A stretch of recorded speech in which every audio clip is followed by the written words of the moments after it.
Welcome to the Hermetic Astrology Podcast. I'm Gary Caton in Waynesville, North Carolina. You can find me on the web at dreamastrologer.com. And today is Monday, February 1st. So we've got some new storage space opening up on the server for the podcast. And so I wanted to talk to you about something that I've been waiting a while to go over this. Really because I wanted to kind of let it steep in my awareness for a little while.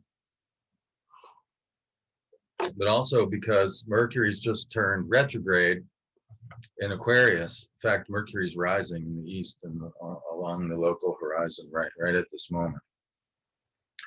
And so I thought it would be good to go over. It seemed like in the lead up to the conjunction, to me, there was a lot of hype, and the Great Conjunction of Jupiter and Saturn. There was a lot of hype, and maybe it was distracting, the anticipation. And I thought, actually, looking at it in hindsight, reviewing it might be better to achieve the kind of clarity that I'm looking for with respect to it. So what I want to talk to you about today is what I see as a profound, absolutely profound alchemical opportunity hidden within this great conjunction. And it was first revealed to me by one of my followers, one of my clients. She had noticed that there is a conjunction of the asteroids, Isis, Osiris, and Horus, in Aquarius with Jupiter and Saturn. And this seemed pretty significant. And I asked her permission, this is your discovery, may I look into this more and talk about it on the podcast? So we kind of did a trade. She kind of put the seed in my brain, and then I went to town with it. So it's one of the wonderful things about having, I guess you would say it's a community. We call it the Hermetic Hive, all the members that are my supporters. I get feedback from them, and I get ideas from them, and I get inspiration from them all the time. And so it's really cool. It's like the cycle of the flow of energy, right? So let's just start off with just the basic deal, what's going on here. And that is that this great conjunction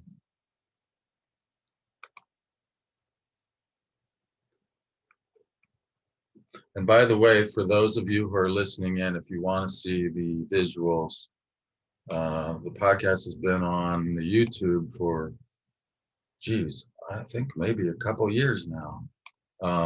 Believe it or not, I'm coming up on the 13th anniversary of this podcast, which is kind of mind-blowing.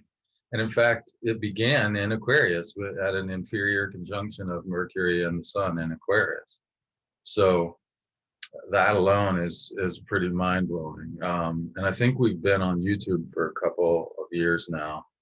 I still kind of kick myself for that, because my buddy Kelly Lee Phipps was not only a pioneer in podcasting, but he was on YouTube way before all these, people got, thousands of followers and whatever. I guess that's why I never bothered, because I was like, yeah, Kelly's got that covered. Yeah. But yeah, if we look at the moment of great conjunction, we have Jupiter and Saturn in the first degree of Aquarius.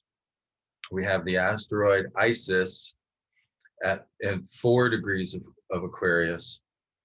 We have the asteroid Osiris at 4 degrees of Aquarius. And we have the asteroid Horus at 6 degrees of Aquarius. So this is pretty interesting. Pallas is in there as well in this visual. And it's actually quite appropriate that we separate that out, because we're going to be talking about separation as an alchemical operation.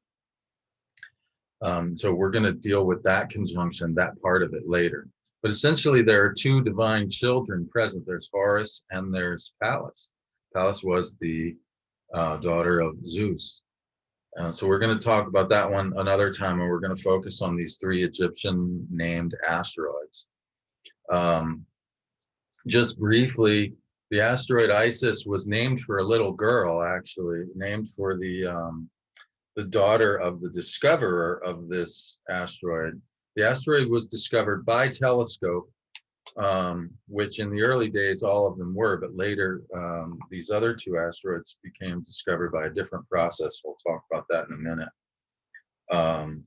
But asteroid 42, so the 42nd asteroid discovered was Isis. It was named for a little girl, the daughter of the discoverer, which I think is pretty cool. It has an orbital period of 3.82 years, or 1,394 days. And of these three asteroids, it is the slowest, just barely slower than Osiris. It was discovered at about 4 degrees of Sagittarius, while in opposition to the sun. And that makes sense, because when superior bodies are opposite the sun, that's when they're at their brightest. And the discovery date was May 23rd, 1856. So if you want to, geek out on the, dive into the more specifics of this asteroid, there they are. All right, and asteroid 1923. Now you'll notice asteroid 42, Isis, relatively early in the discovery process. 1923, much later.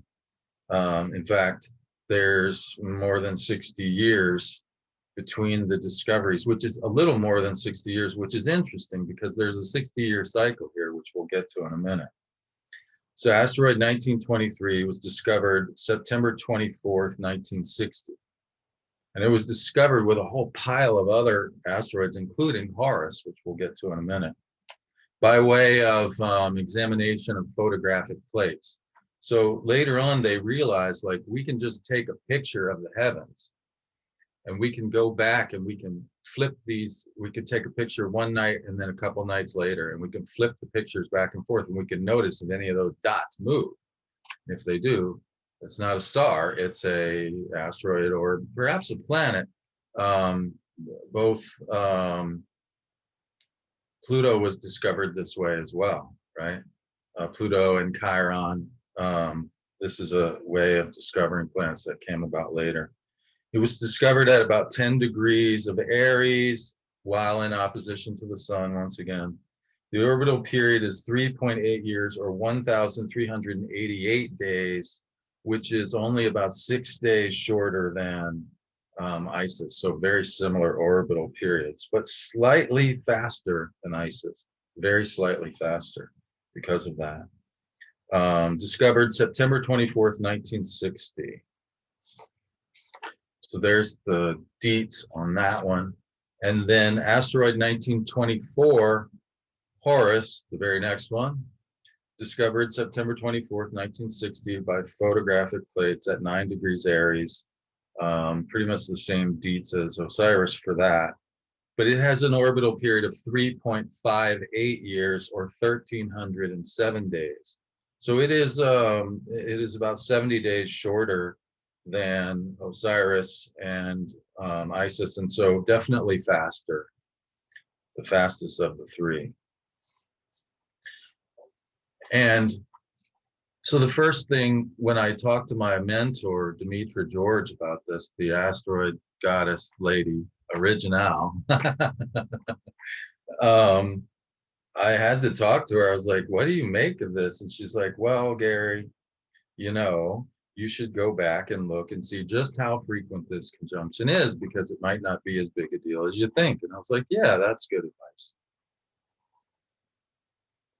So I went back and I looked at it, and it's about 61 years-ish between triple conjunctions where you have all three of these asteroids conjunct. That's relatively rare. I mean, there was one in 1897 in Scorpio, and they get closer in some of these triple conjunctions than they do in others. That one was only within about 10 degrees. They came within about 10 degrees of each other in Scorpio in 1897.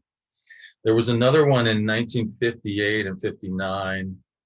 They came together within about 6 degrees in the sign of Libra in 58. And then in 59, they came back together within the sign of Capricorn within about 66 degrees. Then there's the one going on now, which they are within about 6 degrees in the sign of Aquarius in 2020. They come back together in the sign of Leo, the opposite sign, in 2022, actually a bit closer. And then the next conjunction after this one is in 2082. So you can begin to see that. And what's interesting about that is that 60 years is a Jupiter-Saturn cycle where you get the three conjunctions within a given triplicity happen within about 60 years.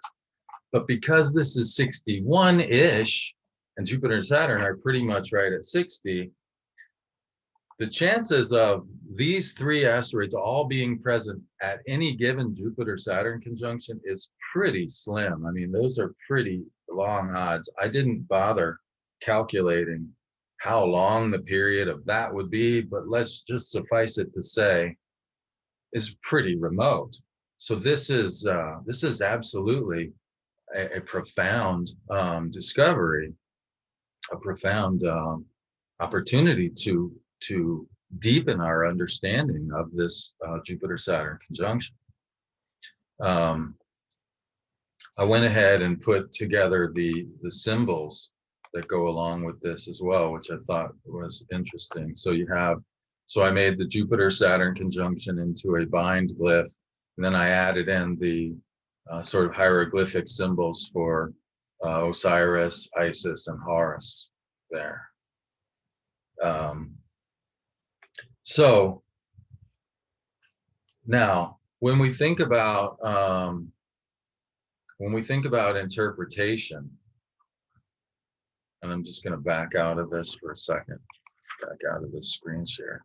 So when we think about interpretation, you know, the first thing that Demetra said, which I had dimly intuited, but she's really good at just honing in on stuff like this. And she said, so Gary, there's probably something that's been torn apart, right? There's this myth of Osiris, who was the original king. Osiris inherited the kingship of Egypt directly from Ra or Atum, depending on which part of the Egyptian kingdom, you know, the sun god has different names. But Osiris is the direct descendant of the sun god. And then and Osiris brought law and order, agriculture, and brought the religious rites of how to worship the god. So Osiris is a god of who's a wise and gentle king, beloved by the people because he brought order and law and structure to the kingdom. See, and then Set, his sort of evil brother, if you will, and I use evil in quotes because evil is very subjective often. And also it's, you know, and strictly speaking, alchemically, there's no evil. There's just agents that work in different ways. So, you know, it's good to use those quotes, I think, because I think we can polarize ourselves beyond any hope of objectivity if we just use those terms very literally. So I'm certainly not advocating evil when I use those quotes or anything like that. So let's be clear about that. It's a complicated subject, let's put it that way, therefore the quotes.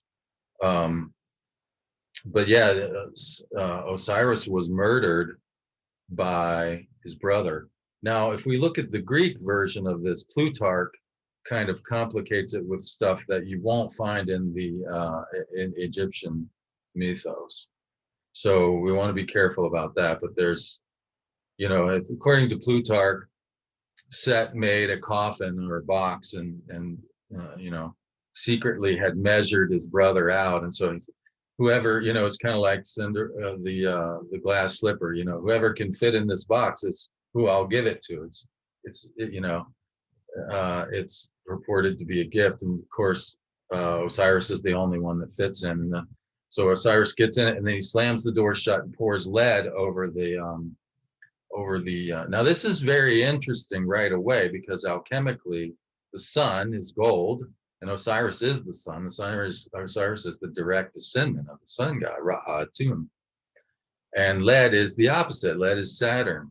So here you have the light and the dark, right? These two planets, by the way, Sun and Saturn, take their exaltations and rulerships in the opposite signs. So they are very opposite forces. And so Set, and then throws it in the river and drowns him. And then by other tellings of the myth, he chops the body up and spreads it across the kingdom. And so Dimitri was saying, there's something that has been torn apart that needs restoration. Because later, of course, Isis, the wife of Osiris, she's the goddess of healing, protection, and magic. She is a magical lady. And she's symbolized by the Ankh, of course, wings, and the throne. She's so magical, she even knows the secret name of Ra and can cast spells on him. So that's interesting in and of itself, right? Whoa. And in fact, she ends up casting a spell on her husband, who is the descendant of Ra, not in a bad way, but in a way to restore him after he's been killed and torn apart. Isis searches out in her mourning. She searches out, along with Nephthys, who is also one of these first Egyptian deities that come together after Thoth bargains for 5 extra days, and that allows the rest of the Egyptian pantheon to be born. The Egyptian year is 360 days, but the actual, calendric year is 365 and a quarter, right? So there's this story of how Thoth, plays at dice with the I can't remember which other god at the moment, but he gets these 5 extra days, and this allows Nut, the original sky goddess, to birth the rest of the Egyptian pantheon. So Isis and Nephthys search out. So there's this process of mourning that they go through, wherein they're searching out these lost pieces. I'm struck right away by the allegory by the connection to Demeter, who is searching her daughter, right? She's searching while she's mourning. So there's this was interesting for me, because I hadn't really made this connection before, but there's this sort of archetypal connection of that mourning is a process of searching for something, searching for this lost part of ourselves, right? That had been embodied by this other person, but of course it's in us too, and we have to find whatever gifts they gave us in ourselves now, because they're not here anymore. You know what I'm saying? So I think that's really profound. So she searches out, and by the way, Osiris's body parts being spread across the, it's kind of like he is the kingdom, and so there's 42 pieces, one for each province, right? So it kind of distributes him equally among the kingdom, and then she gathers them back together restores him to life. She brings him back to life. And by the way, Plutarch's the one who put the thing in there about the penis, and I don't need to go into that, but he's the one who came up with this idea that the penis was swallowed by a fish, and so she had to create this magical penis with which to copulate with Osiris. That's not in the Egyptian stuff, so you can blame that on the Greeks. And she conceives a divine child with her husband. And then Osiris kind of goes into the other world, underworld, whatever you want to call it. He goes back so that she wasn't able to keep him alive forever, just for a time, enough time to conceive the baby, who then becomes the next in the line from Ra Atum, right? So there's Ra Atum, there's Osiris, and now there's Horus, the divine child. And then Horus, and so she conceives Horus with Osiris, Isis does, and then she hides from Set in a papyrus thicket, and this is known as the nest of Horus. So this is interesting because she's often symbolized by falcons or birds of prey. She has these wings, and so is Horus.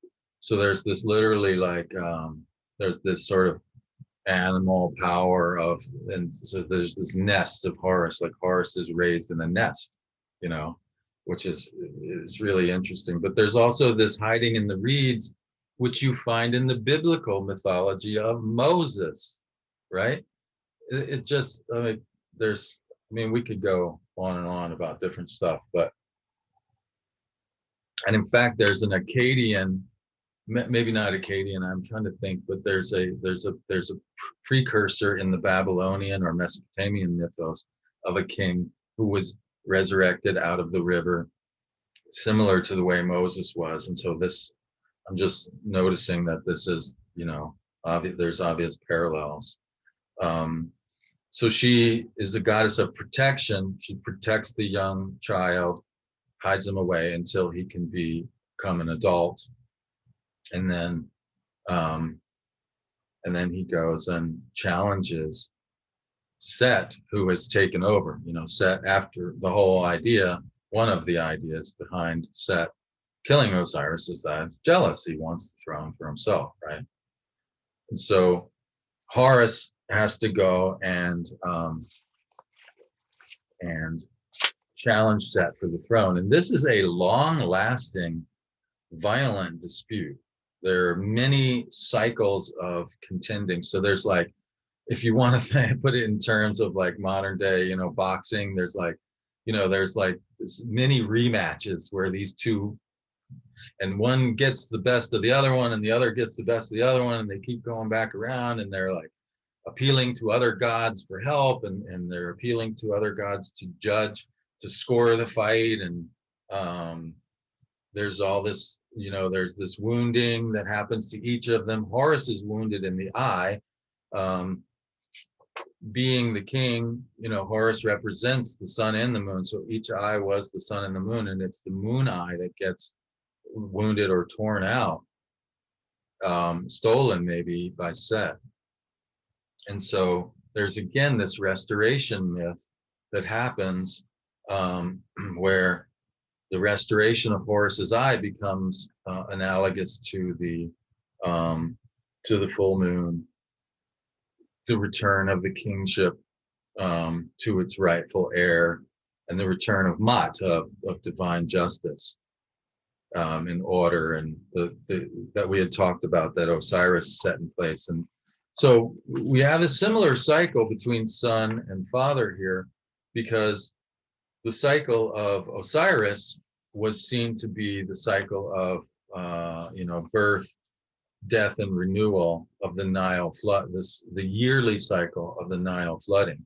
So Osiris's cycle of death and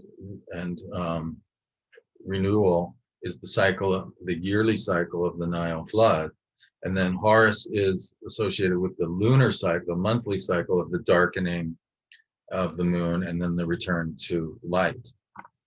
So that's very interesting, because what's interesting about that is that in astrology, right, we recognize that those two cycles are essentially the same cycle. There's a dark half and a light half of those cycles.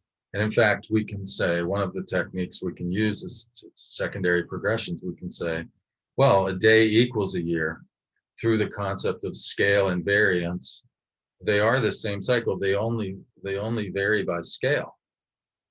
And so we can use secondary progressions to look at, oh, something that was happening 6 days after birth might correlate with the 6th year after birth, and so on. So that's really interesting. So,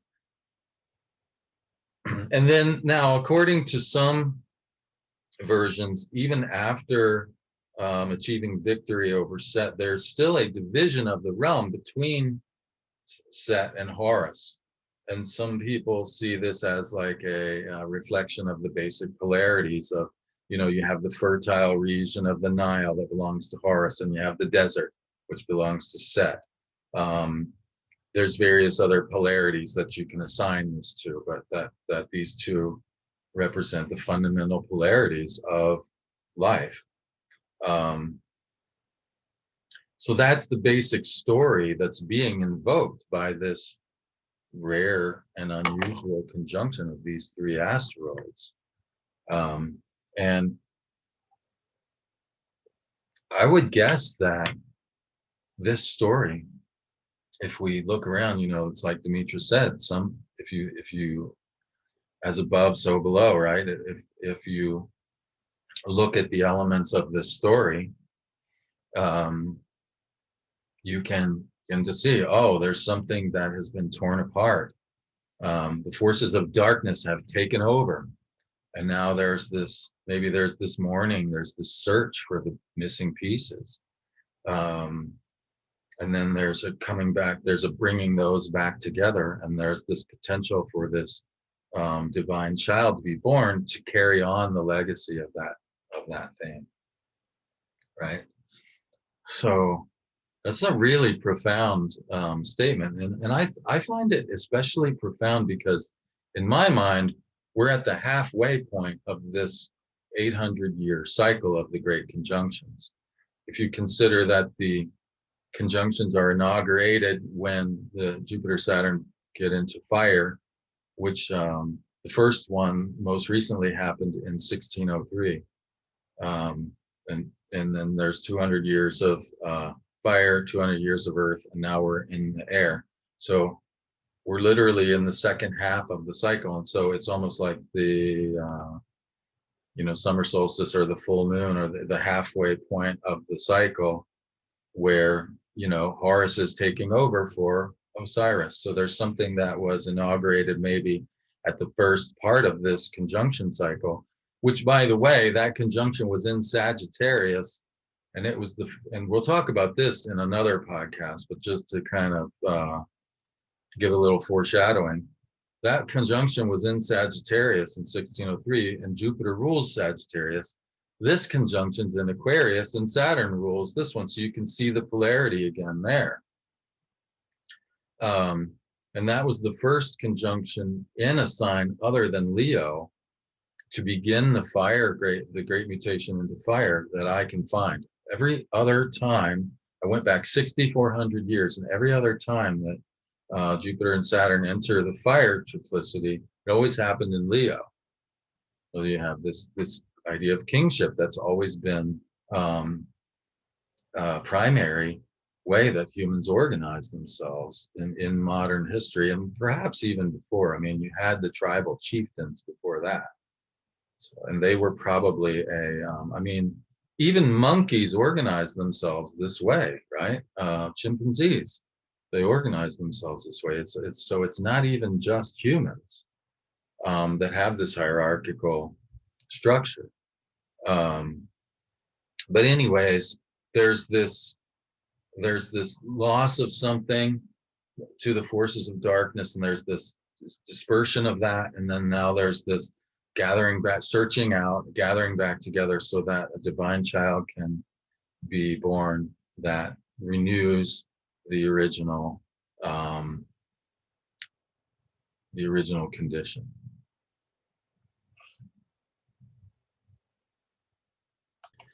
Now, we could talk about what this means in terms of mundane or world astrology, but I want to save that for another time.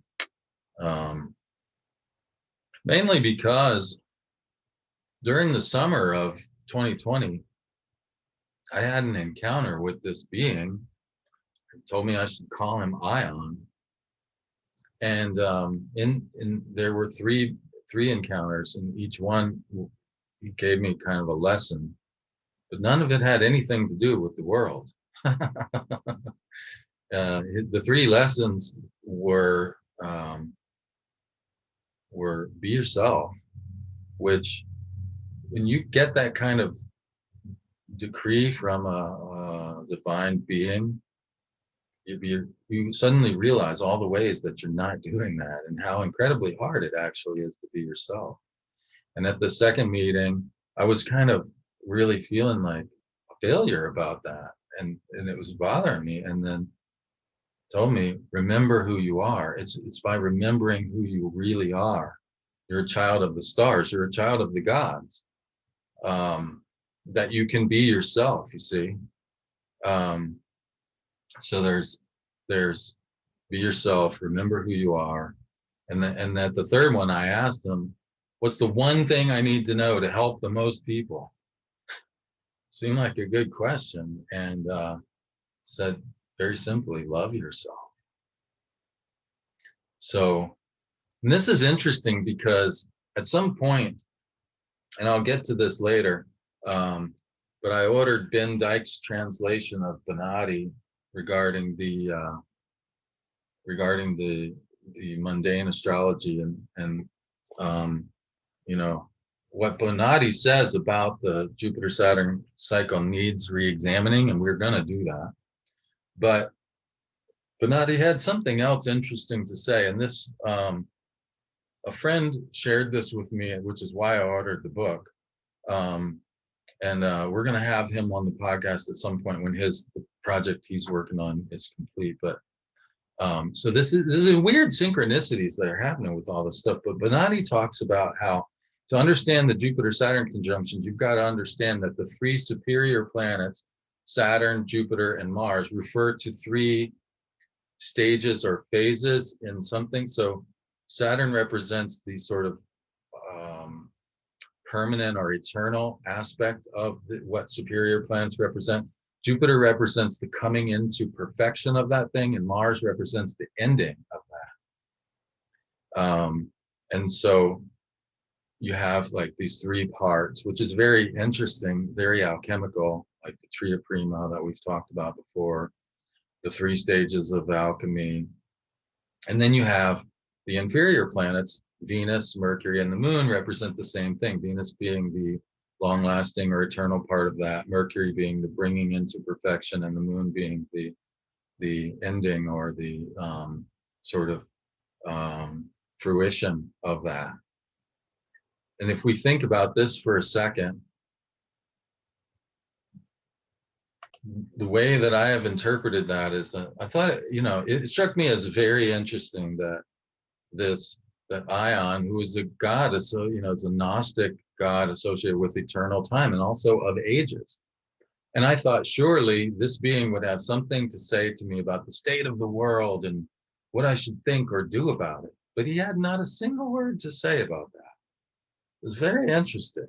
And I think it's because, hey, you know what? Before you can do anything about that, you've got to get your own house in order, son. To me, that's what I take the message as being like, get the inferior situation in order, be yourself, remember who you are, and love yourself. You have to do these three before you can do anything about the other, right? So, and so that's another reason why I'm not going to talk about politics or government or you know, the pandemic or any of that at this moment, even though we could. I'm not saying it's not a good thing to do. I'm not saying that it's not a thing. It's certainly a thing to do, and I'm not saying it's not a good thing to do. I'm saying I don't think it's time for that yet. I think actually paying attention to the personal aspect rightly comes first. And so that's what we're going to do.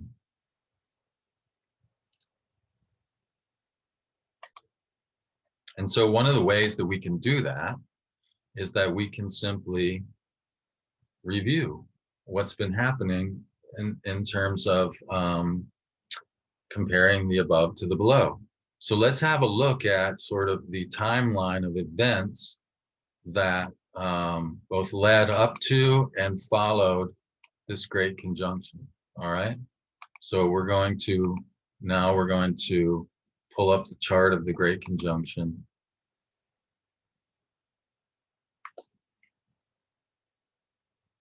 And you can see this in this program, the asteroid Isis is symbolized by these two lines, horizontal lines, with a vertical line in between them and a circle in the middle. Osiris is A2 and Horus is A3. So we can see at the time of the Great Conjunction, the asteroid Horus was leading the way at 6 degrees. Behind him was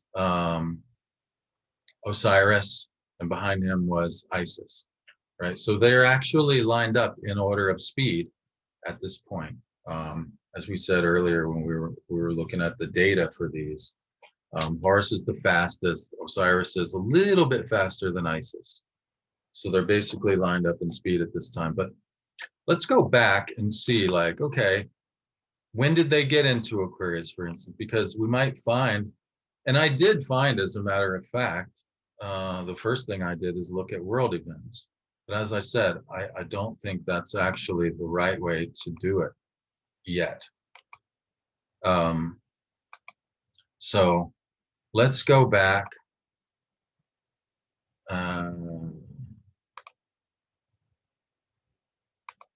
Let's go back to early December and have a look.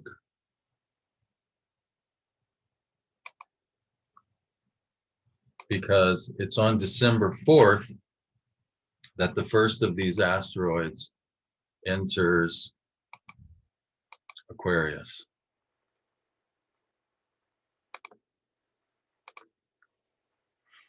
So sometime on December 4th, we have,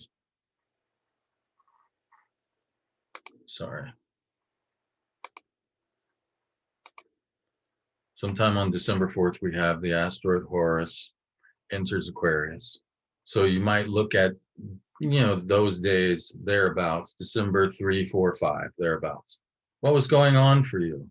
And, you know, does it have any correlation to this story of law and order being overcome by the forces of darkness, and then, or you know, and then the possibility of restoration and this birth of the divine child that carries on the legacy? You know, do any of these elements of the story show up around that time, right? And then it's about a week later, on December 11th, that Osiris Pallas enters in the meantime. But as I said, we're going to wait for that. We're going to practice the alchemical process of separation, separate one thing from another. So it's on December 11th that Osiris enters, and then it's on December 14th that Isis enters. So there's this lead up to the Great Conjunction, December 4, 11, and 14, as these three asteroids lead the way, actually, for the superior planets. And then on December 21st, of course, we have the Great Conjunction,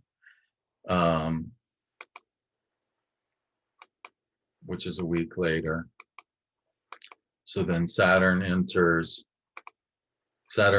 Aquarius on the 16th. Jupiter enters Aquarius on the 18th. And then a few days later, we have the Great Conjunction, right? And then a couple days later, on December 23rd, the asteroid Isis, which is the slowest of the three, passes the asteroid Osiris. So there's a conjunction of Isis with Osiris on December 23rd. This is interesting because we must be near the perihelion of Isis. That is her closest approach to the sun, where she'll be faster than usual, because technically speaking, Osiris should be faster than her. But in this particular part of the orbit, he's not. So there's this conjunction of Isis with Osiris. So this is very interesting on December 23rd, on Christmas Eve. And this is when I got the book. This is when I got the Bonatti book. And I was like, oh my, and there's this process of like breaking down and tearing apart that thing that Bonatti told us, which is not actually true. He got it from Abu Massar, and it's, you know, it basically the Reader's Digest version is that Abu Massar had to round. He didn't have the sophistication to, but we do, and we're going to tear it apart and put it back together. So you see, this is an alchemical process that can be actually very positive. It doesn't have to be evil. I'm not evil because I want to dissect what Bonatti told me. I think that's actually a good thing in the end, right? I mean, right? So, or at least I don't think so. It's up to you to, you know, obviously to decide for yourself. So then on January 3rd, I'm sure there's somebody out there saying, how dare you, you know, challenge the word of the great Abu Massar and Bonatti. Who are you? And well, I'm a modern person who has tools they didn't. I'm not better than them. I'm just, you know, I'm trying to be better. I'm trying to be better because I have better tools. That's all. So then on January 3rd, about 10 days later, there's a conjunction of Isis with we had Isis and Osiris on December 23rd. About 10 days later, we have Isis passes Horus, who is significantly faster than her. So this is very interesting. So on January 3rd, now Isis is leading the way. Horus is second and Osiris is third. So this is very interesting. And then around January 7th, Mercury enters the picture. Mercury enters Aquarius. And, you know, this is interesting because now we have another planet that's known to be an intermediary and be magical and alchemical entering the situation. On January 9th, Mercury makes a conjunction with Saturn. On January 11th, with Jupiter. And then the moon enters the picture on January 13th and makes a conjunction with Jupiter, Saturn, and Mercury on the 14th. So this story, it's just been going on and on and on. It reminds me of these, you know, long series of battles between, you know, Set and Horus, right? There's all these players and all these different gods that would be appealed to, and hey, did he score a point or did I score a point, or who's got the right for this power, or hey, can't you give me a little secret magic on the side to help me get, you know, pick a side in this battle, dang it. Yeah. There's all this drama going on. And then the story continues with Mercury making a conjunction with Osiris on the 18th. And then on the 20th, Mercury passes Horus. And then on the 30th, Mercury stations retrograde in a rephrenated conjunction to Isis. This is what we call a conjunction that Mercury is approaching the conjunction, but never quite makes it there. That's called a rephrenated conjunction, meaning it applies to exactitude, but never achieves exactitude.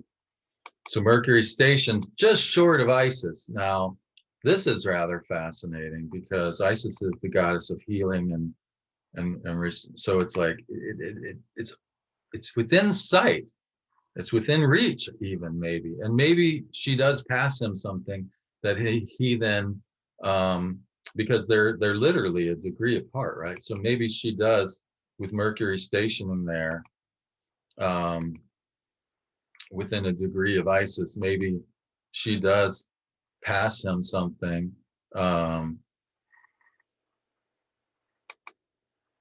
and then he takes that backwards through all these players. So like there's this forward moving thing, and then Mercury says, let me get something. Isis is about to leave.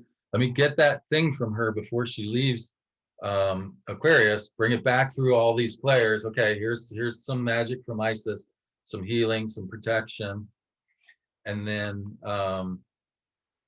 right, um, and then at the same time that Isis is leaving Aquarius, Venus is entering Aquarius. So we have all of these players piled up in Aquarius, which is fascinating to me. So today, on February 1st, Venus enters Aquarius as Pisces leaves.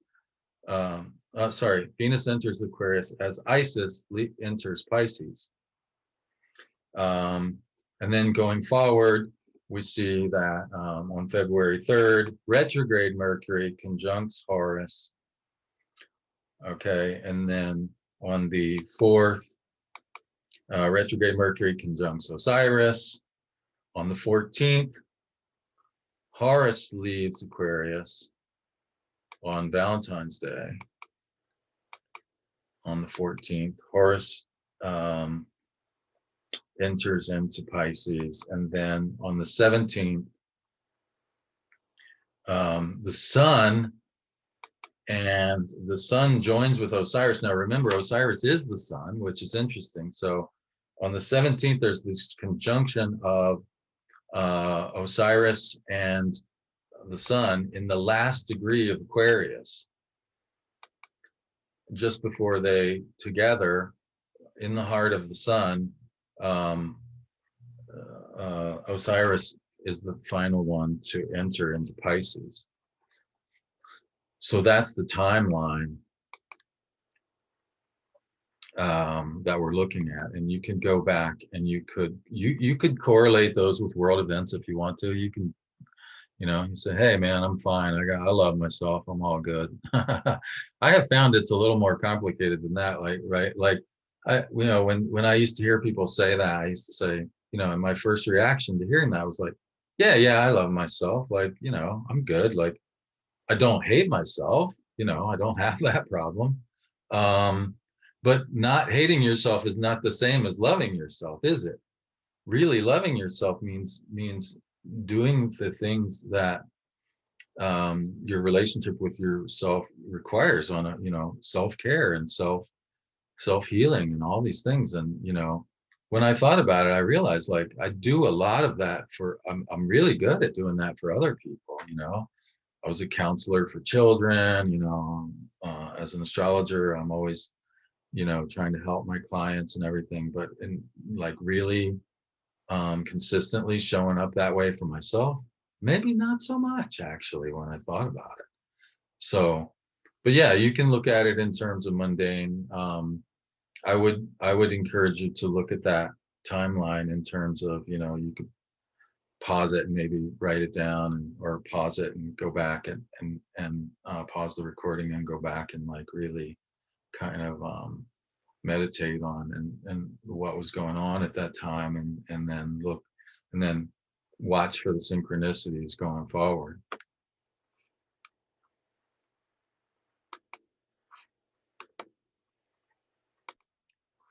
Certainly a lot of people, I imagine, and I'm definitely one of them, can relate to feeling as if they've been torn apart on some level, that their life has been, that the forces of order and harmony and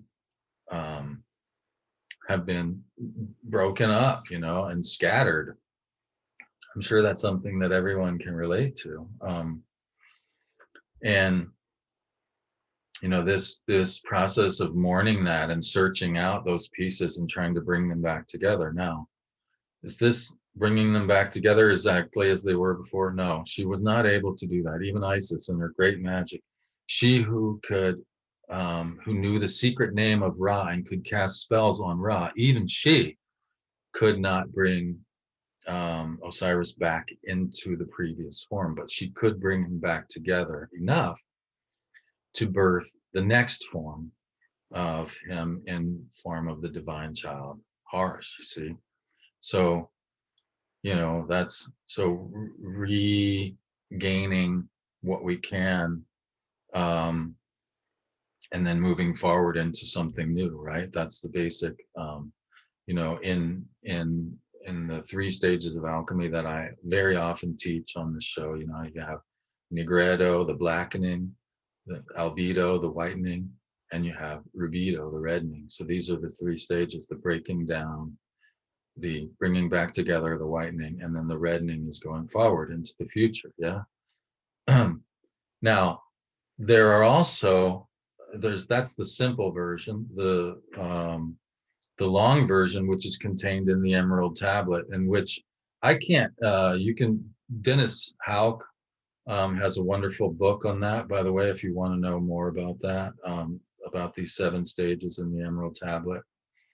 And I don't know that I've seen this, but I believe the myth of Osiris, and really the cycle of life in the Nile, if you look at it very closely, follows the 7-stage model of transformation, where and I did a series of podcasts on these 7 stages of alchemy with my good buddy Jim Rogers back in the day. They are now available to members as part of my archives. You can buy them also if you're not a member. You can buy them on the a la carte option on the special offers page. I think it's only like $35, so it's like $5 the lecture. It's a pretty good deal. That's like half price. The last I checked, and it's been a while, $10 was the going rate for lecture recordings. But in any event, these 7 stages are separated into 2 parts. The first 4 correspond to the 4 elements, and these and then there's 3 that follow that. So the first 4 are calcination, dissolution, separation, and conjunction. Okay, calcination, and if calcination is what I said. Like if I take what Bonatti told me and I say, that's not pure. That's not, I know just by observing that, for instance, he said there's either 12 or 13 conjunctions in any given element. No, sometimes there's 11, sometimes there's 14.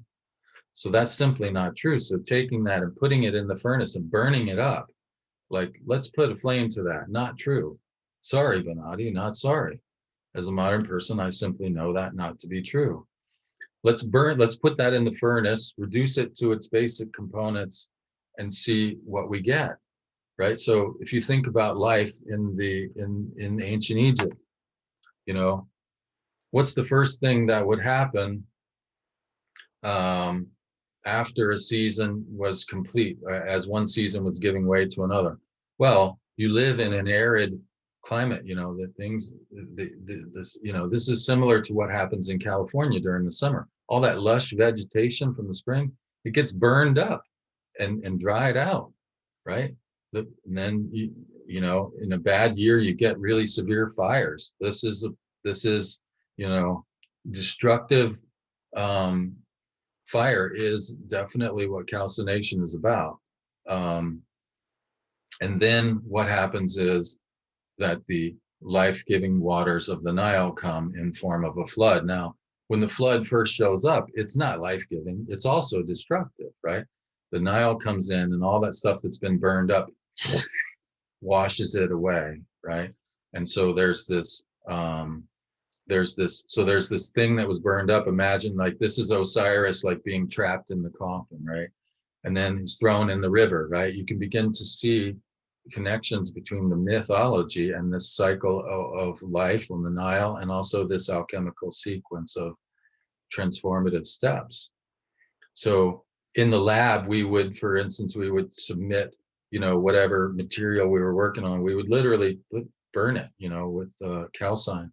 It just means burning it up. So if you're going to make an alchemical tincture, you would take the herbal material and you would burn it. And then you would wash it with the water, right? Dissolution. So the flood comes and just scatters everything, and then there's debris and there's everything after a flood, right? And then what do you have to do? You have to separation. You have to, after the flood comes, before you can plant and you before you can get the rejuvenating effects, you've got to separate all the junk and all the stuff that washed up and put it in a pile, and then separate that from the life-giving sediment that's going to be that give life anew to the land, right?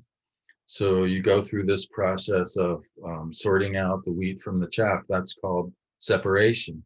So, by the way, calcination is fire, dissolution is water. Those are pretty obvious. Separation is air. This process of separating one thing from another, and the planets that are involved, going from in the Chaldean order: Saturn, Jupiter, Mars. So it's easier to see Mars in separation, like you're literally cutting these things up. You might have to chop up the debris from the flood, right? You might have to chop up what's left of after you burn the herbal material and you wash it clean. You have to chop it up, right, to get, and a lot of people even recommend grinding it into a powder, right? And then you can bring this back together. So that's air, and then you bring this back together. You bring these different parts back together in the process that's called conjunction. This is associated with Earth. And in the Emerald Tablet, this is part of the second.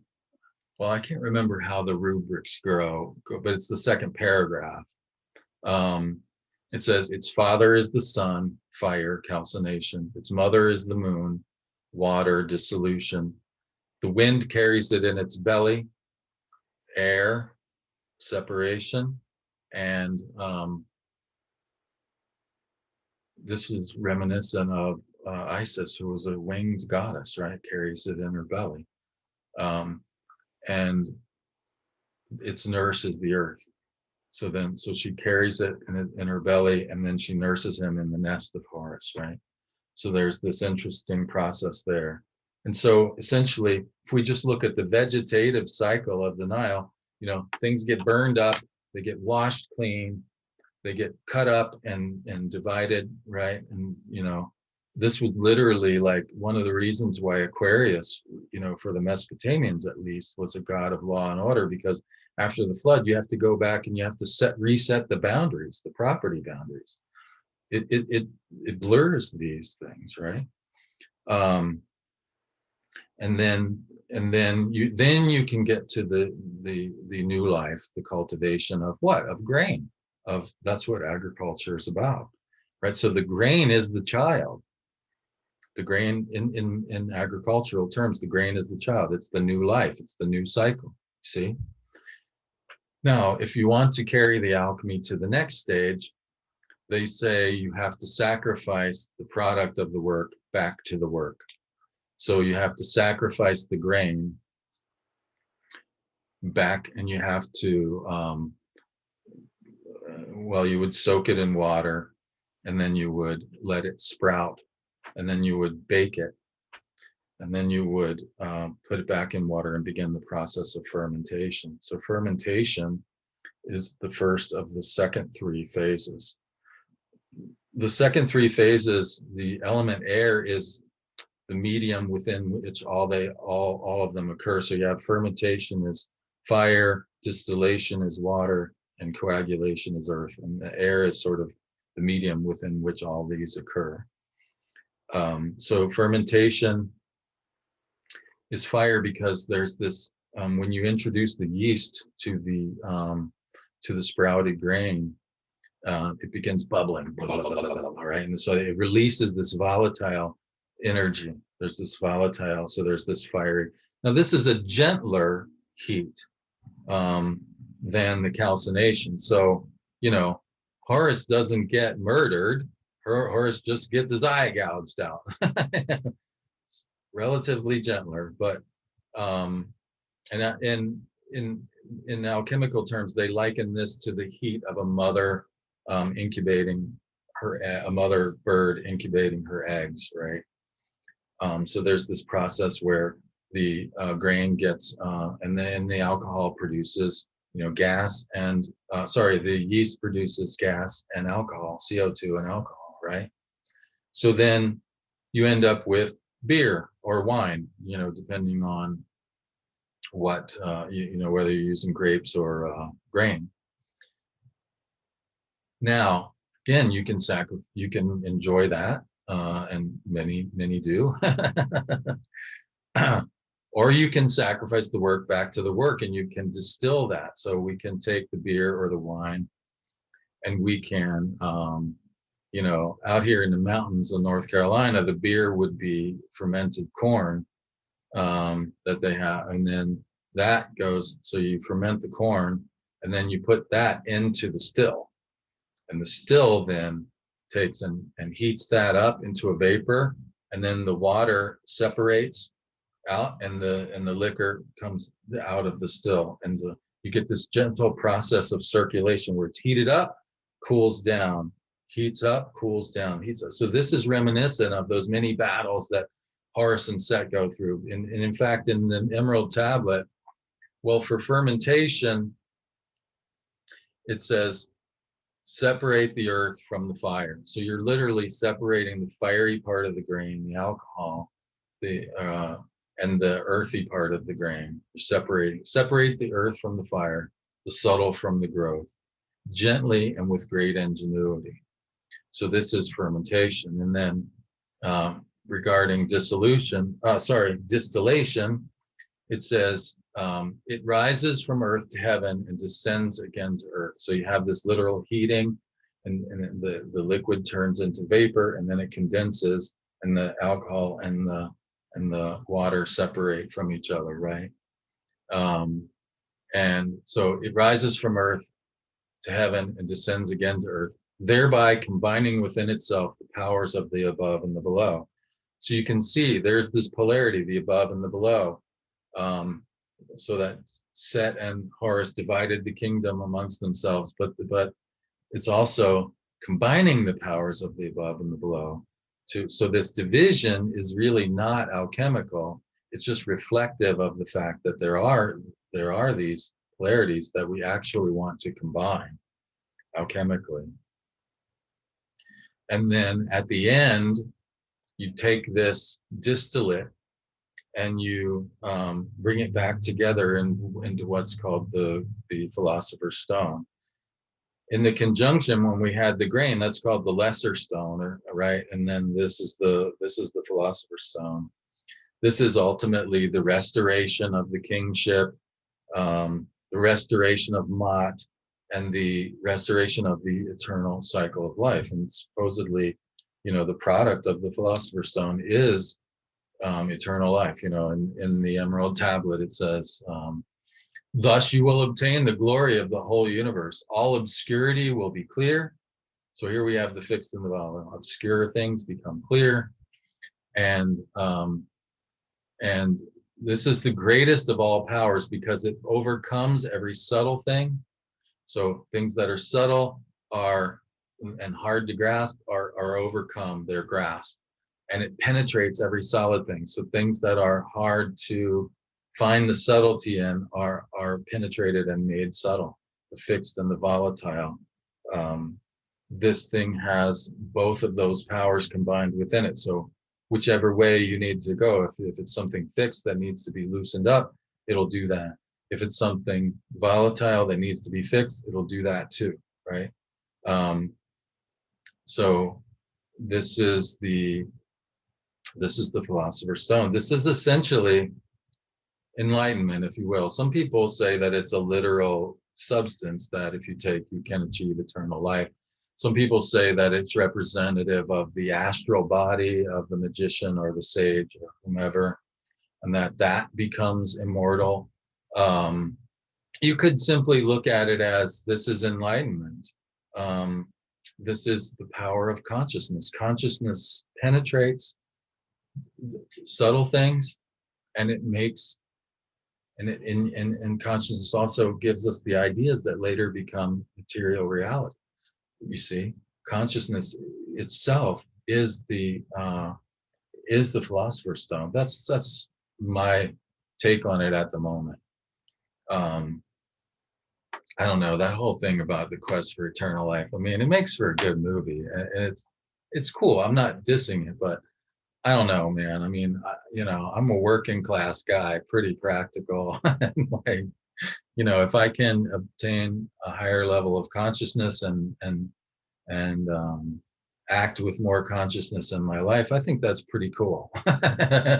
And so, I'll take that as the philosopher's stone for me at this moment. And if that other stuff is happening for other people, good for them. If that's what the gods have want for me, then I'll definitely give it my best shot. But I'm not going to sit here and tell you that I'm working on making my astral body immortal, because I don't know for sure that I am. Could be. I'm not saying I ain't, but I'm not saying I am. All right, so let's pause there for a second. So yeah, I don't know that I've ever seen the Egyptian mythology of the myth of Osiris with Isis and Set and Horus laid out in that. And it's the alchemical formula. It's the emerald tablet in the long form, essentially. I don't know that I've actually seen anybody say that, which is curious because it seems kind of obvious. But I keep doing that. I keep finding all these things that seem pretty obvious to me, and yeah, somehow it's not been put down. I ain't saying that it hasn't. I'm just saying I haven't seen it.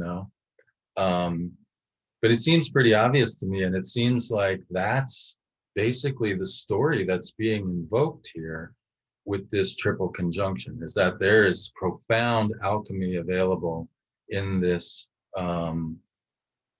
great conjunction. And of course, the great conjunction lasts 20 years, so this may be a 20-year cycle. It's interesting that the three asteroids actually come together closer in the opposite sign of Leo in a couple years in 2022. So it may be that the short version, the lesser stone maybe is available to you then, and then the greater stone is the bigger work that lasts the rest of the cycle. I don't know. It'd be interesting to find out. But the fact that there's this wonderful alchemical possibility lined out in this conjunction, I think, is absolutely fascinating and hopeful, because ultimately this is a hopeful story. It's saying, and it's like I said, for the alchemist, in fact, regarding the forces of darkness in terms of just the alchemical part of it, they would say, they would actually, if the process didn't occur naturally, right, which means that wild yeast would encounter the beer that was left open. If it didn't happen naturally, now they probably wouldn't do this with beer, but they would do it with they would throw some manure in there to get it going. So it's like, maybe we can help this process along, in that regard. But they would say, when the matter becomes black, rejoice, for this is the beginning of the work. So it's almost like there's a role for these forces that break things down. In other words, like the malefics, right? That's what the malefics do. They break things apart. So if you're experiencing something getting torn apart, maybe ultimately it can be a positive, right? I'm certainly, not making light of anyone's suffering, and I'm not telling you to look on the bright side, because I know I've been through plenty of grief myself, and I know that's not what you want to hear. You want to hear, like, man, that's pretty harsh stuff, and I'm sorry you're going through that, and my heart goes out to you, right? That's the ISIS part of it, right? But from a bigger perspective, and that maybe you can only see later, maybe you can see now because you've been through it before and you're like, oh yeah, I remember. Yeah, the dark forces are necessary to kind of cyclically renew, right? If it, this is not the place where everything stays the same. This is the realm of eternal change, and the dark forces are necessary to bring the cycle to a close and to initiate a new cycle. You see, and so from an alchemical perspective, Set is just a malefic force, which by its own nature is not evil, in as much as it's just destructive, and that doesn't have to be evil. It very well could be in the hands of a human. More than likely is. You know what I'm saying? Because we're human, but in and of itself, it's not necessarily evil. In the hands of a human, it can be actually productive and transformative if it's in a controlled container of an alchemical vessel and done with consciousness of, hey, this process needs to be. It's like I said, breaking apart what Abu Massar and Bonatti told me about the Great Conjunctions. I see that as a positive thing because now maybe we can refine it and make it into something better as we go forward, And so I'm going to be talking about that with you next time. I'm going to be back next week, and I'm going to talk about splitting apart, Pallas Athena, how she came out of Zeus. Hephaestus lopped him in the head with an axe. So we're gonna hit old Bonatti on the head with an axe and see what we can get out of that. And we'll talk about that next time. In the meantime, thanks for tuning in. Thanks for everybody who is liking the podcast on the social media, commenting, reposting stuff, posting reviews on iTunes and stuff. I just had a person who, I'm so blessed to be able to share this stuff with people and do what I do, and somebody was saying how much they liked their reading the other day, and they posted that on iTunes, so you can read those there. And it's always so every time it's like this cycle of renewal. It's like, I get tired, or I get, cranky, or I get tired, irritated with, the world or whatever. And then somebody comes back and says, Gary, that reading that you gave me, incredible. I've just been listening to the recording over and over again. And it's like this fertile stuff that I'm like, oh, I'm reborn again. And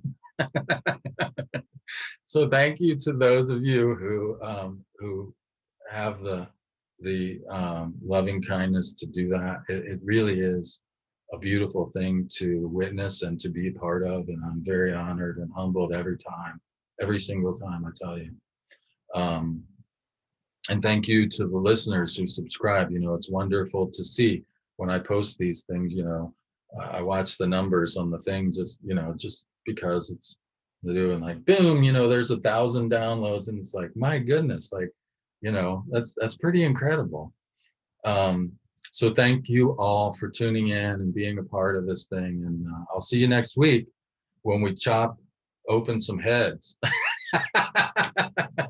That sounds really malefic, doesn't it? But it'll be fun, I promise. I'll do it gently. All right, y'all. See you next time.